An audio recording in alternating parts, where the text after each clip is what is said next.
The consolidating J-hook pattern of the Dow was much more evident by not seeing any close below the T-line. Then, what is today?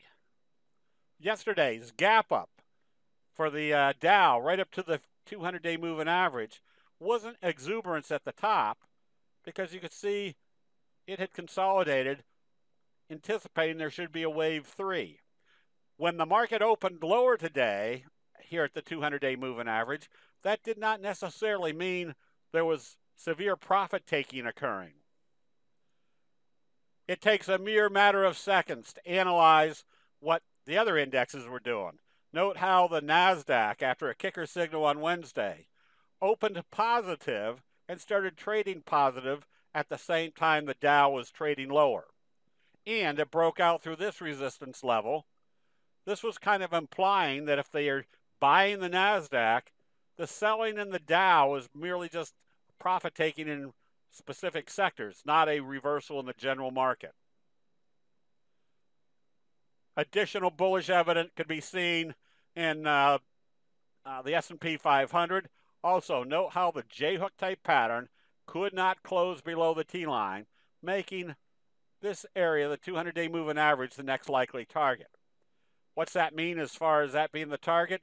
That kind of implies that over the next couple of trading days, we're still in an uptrend, making analyzing your individual stock charts that much more credible if they're doing bullish breakouts. This is what we call 2 + 2 analysis. If you can see a pattern setting up and it's being visually strengthened by the signals. Notice we had a left-right combo in TPH. A bullish engulfing signal after a doji with a booster. Not only told you they traded positive, but after trading lower, they turned around and went this direction. When it confirmed yesterday, look where it closed, right here at the breakout level. This is a strong buy signal. Stochastics heading up. 2 + 2 is, if it starts trading positive, what's it doing? It's confirming this uptrend in the fry pan bottom. It's confirming the signal, and it's telling you that this level right here is not acting as a resistance level. We can anticipate that right here. That allows us to be in positions that everybody else is seeing later in the day that has broken out through this level, adding to our profitability.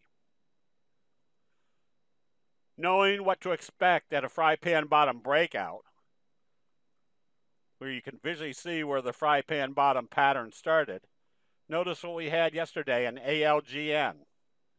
A left-right combo, and what do we expect at a fry pan bottom breakout? Strong price moves.